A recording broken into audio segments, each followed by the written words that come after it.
Shalom, selamat pagi teman-teman remaja GKJ Sukarjo yang dikasihi oleh Tuhan Yesus. Gimana nih kabarnya?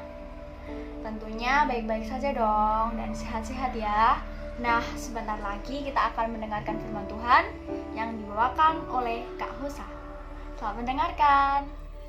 Shalom teman-teman remaja yang terkasih dalam Tuhan Yesus Kristus. Apa kabar kalian semua? Semoga kita semua dalam keadaan yang sehat, dalam keadaan baik-baik saja. Karena kita yakin dan kita percaya walaupun dalam situasi pandemi saat ini, Tuhan ada bersama-sama dengan kita, menyertai kita, dan tetap memberikan berkat-berkatnya kepada kita. Oke, jadi sebelum kita masuk ke renungan pada pagi hari ini, kita mau terlebih dahulu berdoa. Mari kita berdoa. Bapa di dalam surga, kembali kami menghadap-Mu Tuhan, kami mengucap syukur dan terima kasih buat segala berkat yang boleh Tuhan berikan kepada kami masing-masing Bapa. Dan pada saat ini Tuhan, kami berterima kasih kalau Tuhan telah izinkan kami dan Tuhan boleh izinkan kami untuk boleh mendengarkan firman Tuhan pada hari ini Tuhan. Walaupun hanya lewat online Tuhan, kami percaya dimanapun kami berada, Tuhan ada bersama-sama dengan kami. Maka Tuhan, siapkan telinga kami, siapkan hati kami untuk menerima taburan firman-Mu, agar setiap firman yang akan kami dengar Tuhan, boleh kami tanamkan dalam hati kami, terlebih boleh kami jalankan dalam kehidupan kami. Tuhan yang berkati hamba-Mu ini yang akan menyampaikan kebenaran firman-Mu, sehingga setiap perkataan yang keluar dari mulut saya, itu semua berasal dari Engkau saja Tuhan. Tuhan yang mengampuni segala dosa dan kesalahan kami. Dalam nama Tuhan Yesus Kristus, kami selalu berdoa dan mengucap syukur. Terima kasih Tuhan. Haleluya. Amin. Shalom teman-teman. Sebelum masuk ke renungannya, kita mau sama-sama buka Alkitab kita. Kita mau buka dari Lukas 1 ayat 26 sampai 38. Lukas 1 ayat 26 sampai 38, Lembaga Alkitab Indonesia memberikan judul Pemberitahuan tentang kelahiran Yesus. Dalam bulan yang ke-6, Allah menyuruh malaikat Gabriel pergi ke sebuah kota di Galilea bernama Nazaret, kepada seorang perawan yang bertunangan dengan seorang bernama Yusuf dari keluarga Daud. Nama perawan itu Maria.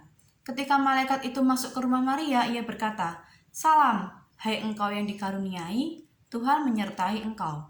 Maria terkejut mendengar perkataan itu, lalu bertanya di dalam hatinya, apakah arti salam itu? Kata malaikat itu kepadanya, "Jangan takut, hai Maria, sebab engkau beroleh kasih karunia di hadapan Allah.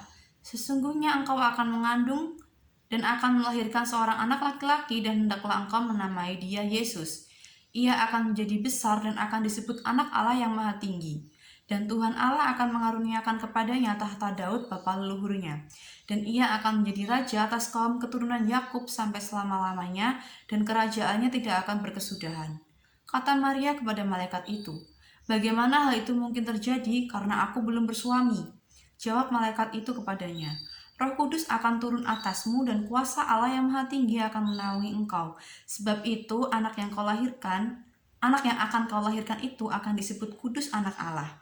Dan sesungguhnya Elisabet, sanakmu itu, ia pun sedang mengandung seorang anak laki-laki pada hari tuanya, dan inilah bulan yang ke-6 bagi dia, yang disebut mandul itu. Sebab bagi Allah tidak ada yang mustahil." Kata Maria, "Sesungguhnya aku ini adalah hamba Tuhan, jadilah padaku menurut perkataanmu itu." Lalu malaikat itu meninggalkan dia. Yang berbahagia adalah setiap kita yang mendengarkan firman Tuhan dan menjalankan dalam kehidupan sehari-hari. Haleluya, amin.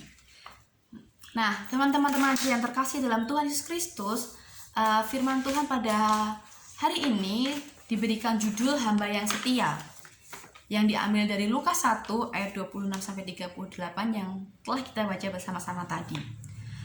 Peristiwa dalam perikop ini merupakan pemberitahuan tentang kelahiran Yesus yang diawali dengan kemunculan malaikat Gabriel di hadapan Maria. Malaikat Gabriel ini menyampaikan rencana Allah terhadap Maria. Apa sih rencana Allah itu? Bahwa Maria yang masih belum bersuami ini ternyata akan mengandung dan melahirkan bayi Yesus. Tentunya Maria terkejut dan Maria takut. Tetapi malaikat Gabriel berkata bahwa Maria tidak perlu takut, sebab Maria akan beroleh kasih karunia di hadapan Allah. Meskipun terkejut dan batinnya terguncang, tapi Maria tetap mau taat dan mau melakukan kehendak Tuhan. apa yang sudah Tuhan rencanakan buat hidup Maria, Maria tetap mau melaksanakannya. Bahkan di ayat yang ke-38 Maria berkata, "Sesungguhnya aku ini adalah hamba Tuhan, jadilah padaku menurut perkataanmu itu." Nah, ucapan Maria di ayat yang ke-38 ini mengandung makna yang sangat indah. Artinya, ini adalah suatu penerimaan sekaligus penyerahan diri Maria atas panggilan Allah, di mana Maria mau dipakai Tuhan menjadi alatnya. Nah, sebagai remaja Kristen, kita juga diajak untuk menjadi seperti Maria. Kita diajak menjadi hamba yang setia dan bersedia dipakai Tuhan menjadi sarana berkat. Tapi dalam kehidupan bergereja saat ini sering kita temui, sering kita lihat kalau ternyata banyak remaja gereja yang tidak aktif. Mungkin kalau semuanya aktif, remaja gereja itu banyak sekali. Tapi dalam kenyataannya yang aktif itu hanya sepertiganya, atau mungkin setengah, seperempat. Nah, para remaja ini enggan terlibat dalam persekutuan, bahkan dalam persekutuan remaja sekalipun. Ketidakhadiran remaja ini dikarenakan banyak alasan. Yang pertama, ada yang bilang, "Aku nggak mampu melakukan pelayanan ini. Kegiatan di gereja nggak menarik. Aku nggak punya teman di sini, aku nggak mau ikut kegiatannya." Atau alasan lain seperti, "Aku tidak bisa membagi waktu antara pelayanan di gereja dan waktu sekolahku, karena sekolah itu penting buat aku." Alasan-alasan ini sering muncul, padahal kita sendiri belum mencoba. Kalau kita belum mencoba, bagaimana kita tahu kalau kita tuh mampu atau tidak? Jadi, ya dicoba dulu, baru kita bakal tahu kita mampu atau tidak. Alasan yang lain, kegiatan di gereja tidak menarik. Ya mari kita sama-sama terjun di komisi remaja, kita sama-sama aktif di persekutuan remaja, kita buat kegiatan yang menarik, kita buat kegiatan yang baru, jadinya kita bisa mengundang teman-teman kita yang lain juga untuk aktif. Nah, alasan yang ketiga, aku tidak punya teman di sini, aku tidak mau mengikuti persekutuan remaja karena aku tidak punya teman. Bagaimana kita mau dapat teman baru kalau kita sendiri belum pernah bergabung di persekutuan tersebut? Kita kan juga harus beradaptasi sama lingkungan di situ, baru nanti kita akan mendapatkan teman yang mungkin cocok sama kita, seperti itu. Yang terakhir, kita merasa tidak mampu membagi waktu pelayanan dengan waktu sekolah. Ya memang betul sekolah itu penting, tapi pelayanan juga penting. Jadi kalau akan lebih baik lagi kalau kedua ini berjalan beriringan. Kalau kita merasa tidak mampu, Tuhan yang akan memampukan kita kok. Pasti Tuhan yang akan turun tangan secara langsung kalau kita mau berserah diri dulu. Kita mau menuruti panggilan Tuhan. Kita mau taat. Pasti Tuhan yang akan memampukan kita. Gak mungkin Tuhan tinggal diam. Pasti Tuhan menyertai setiap langkah kita. Kita kembali diingatkan untuk mau datang kepada Tuhan dan menjawab panggilan Tuhan dalam kehidupan kita. Kita harus tahu kalau kita ini umat-umat pilihan Allah. Umat pilihan Allah itu merupakan anugerah yang luar biasa bagi kita.